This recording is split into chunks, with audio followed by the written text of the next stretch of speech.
breaking news alert. And we begin with breaking news at 10. As we come on the air, we continue to follow the latest developments from the mass shooting at a Blanc Township church.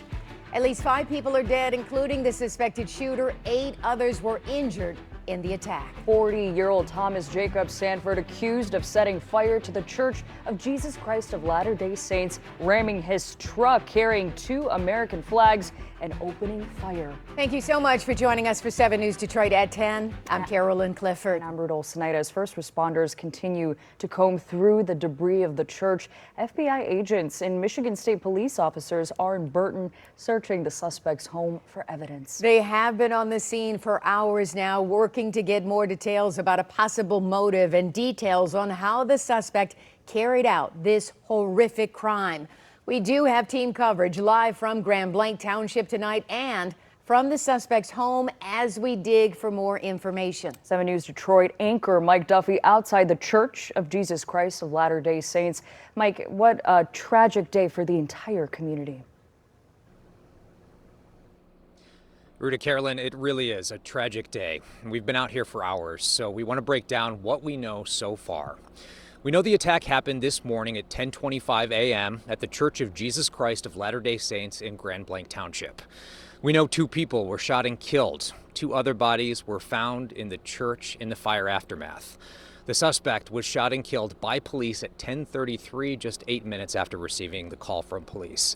Now, police say the suspect is 40-year-old Iraq War veteran and former Marine Thomas Jacob Sanford from Burton. Thomas Jacob Sanford served 4 years in the Marines from June 2004 to June 2008. He had 1 combat tour in Iraq in 2007, 3 months before leaving the Marines. We'll, of course, update you as more details on the suspect become available. But we want to get right out to 7 News Detroit reporter Tiara Braddock in Blanc Township with the latest developments. Tiara? Yeah, that's right. Thanks, Mike. Yeah, the police gave us an update about those victims and also about the suspect. Now, they said that there could be more victims, but they just don't know yet. They have not cleared the church, and they say there are some people unaccounted for. Now, this just adds to the already overwhelmingly emotional day this community is experiencing. Our thoughts and prayers go out to the victims of this incident that could have been completely avoided. Chief William Rennie gave a brief update Sunday evening on the Blanc Township shooting. Unfortunately, 2 more people have died. He did not specify whether or not it was from gunshot wounds or from the fire at the church. He added that the church is a total loss and it has not been cleared yet. These first responders right now, they're in recovery mode. They're trying to fight through all the debris from the fire. We also learned the FBI is leading this investigation and are looking into it as targeted violence. The ATF is also assisting. All indications on this investigation are the suspect used an accelerant of some sort, we believe gasoline, and lit the church on fire. And Chief Rennie also wanted to acknowledge the heroic actions of law enforcement and the members who were inside the church at the time of the shooting. They were shielding the children who are also present within the church, moving them to safety. Just hundreds of people just practicing their faith.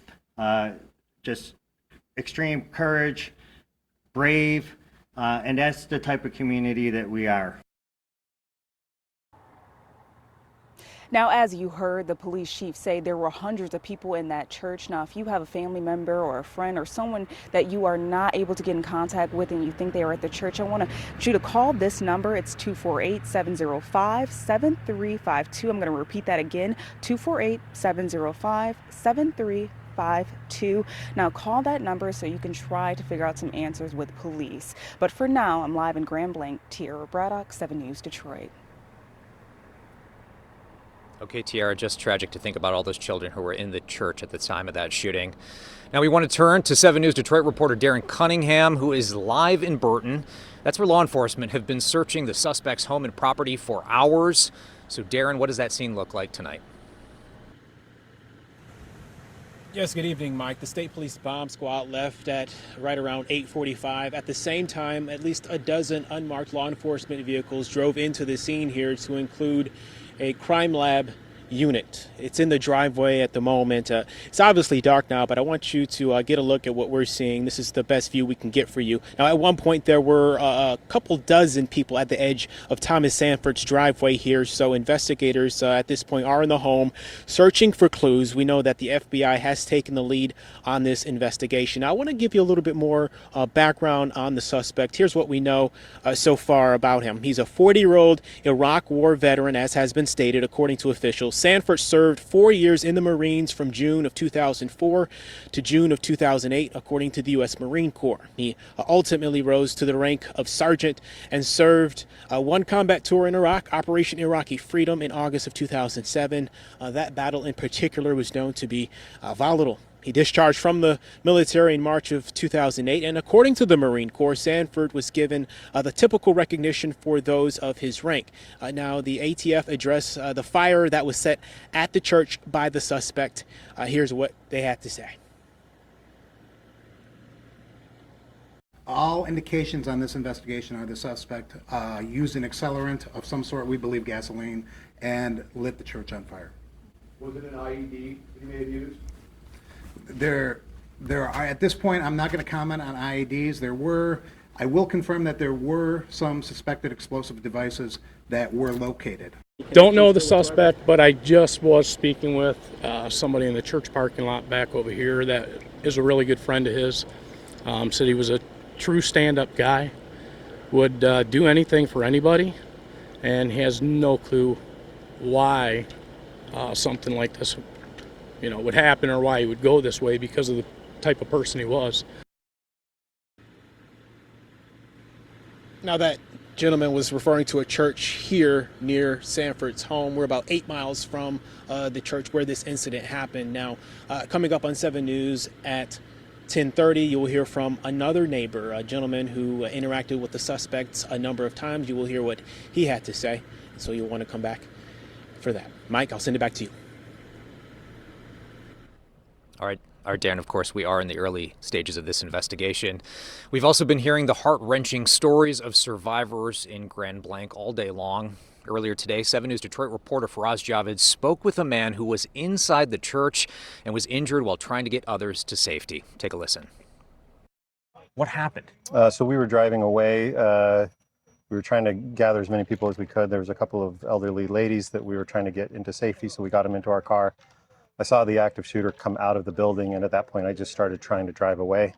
He pointed his gun at our car and fired 3 shots. 2 of them went through our windshield and just missed me, and luckily everybody else. I think this is just glass shrapnel that got me. And then we got out, and then now we're just trying to kind of find out why and how and what happened. How are you right now? Shocked. I think I'm just sad. I'm worried about people that we attended church with that we don't know the status of them. I think it's just confused, I guess, right now is probably what I'd say. You see this kind of stuff all the time, and you just think, I guess it could happen, but no, not really. It makes no sense. It never will make sense why this kind of thing happens. As soon as we found out that he slammed into the building on purpose, I was pretty sure that then he might come out with guns drawn, and so we started running. I gathered as many people as we could, and I was driving out of the parking lot to safety when he started shooting at us. Some absolutely heart-wrenching stories right there. I want to bring in 7 News Detroit reporter Randy Wembley. He has been live on the scene of today's mass shooting. So Randy, what more can you tell us? Yeah, Mike, as you can imagine, this shooting, this attack has really struck a nerve in this community. And as a result, it's really spurring a lot of generosity and compassion from people in it and strangers as well. A local church held a prayer vigil in support of the victims this evening. And prior to that, I caught up with a couple of members of another church who brought water and food for victims and first responders here. They were at another church about 10 minutes from here when the attack happened, and as soon as they learned about it, their entire congregation began to pray for the church here, and some of those members were compelled to go a step further. Take a look. It's sad that we're not surprised when this happens, and it was special to us this time because out of all of them, this one got close to where went to church also. And regardless of what denomination or political affiliation we have, we need to show support as a community and as people of faith to support what happens here. And so we wanted to come up and see what we could do. And they are not alone. Crisis counselors are being made available tomorrow and Tuesday at the Henry Ford Genesis Health Club and Wednesday through Friday at the Grand Blanc Senior Center from 8 a.m. to 8 p.m. Also, a family assistance center will be available for the victims of this tragedy. And that's going to take place at the Genesis Conference and Banquet Center tomorrow and Tuesday from 8 a.m. to 8 p.m. All right, Randy, certainly the ripple effects are being felt across all communities, especially faith communities tonight. That's right. All right, thank you for that reporting. Now, the Church of Jesus Christ of Latter-day Saints releasing a statement today saying, quote, "A tragic act of violence occurred today at a chapel of the Church of Jesus Christ of Latter-day Saints in Grand Blanc, Michigan." They go on to say, quote, "We are deeply grateful for the outpouring of prayers and concern from so many people around the world. In moments of sorrow and uncertainty, we find strength and comfort through our faith in Jesus Christ. Places of worship are meant to be sanctuaries of peacemaking, prayer, and connection. We pray for peace and healing for all involved. We know many people were trapped in that burning church and separated from their loved ones in the chaos. If you're searching for a family member, please call the number on your screen, 248-705-7352. That number again is 248-705-7352. And for now, authorities ask that you only call if you're looking for a direct family member. Carolyn, Ruda, early moments of this investigation, but slowly information is coming out. Hopefully it can give people a little bit of comfort and solace tonight. Back to you guys. And they need a lot of that, a lot of thoughts and prayers to that community tonight as we've been seeing so much pain and listening to so many people. But the one thing, a lot of neighbors helping neighbors, a lot of people in that community coming together to make sure at least those they could touch felt support. So that was very, very important. Thank you so much, Mike. We'll talk to you in just a little bit. Yeah, a little positive coming out of such tragedy today, but there are still so many questions, a motive, the identities of those victims. We are working around the clock to get you that information. Make sure you stay with us on air and online at WXYZ.com for updates as we get them.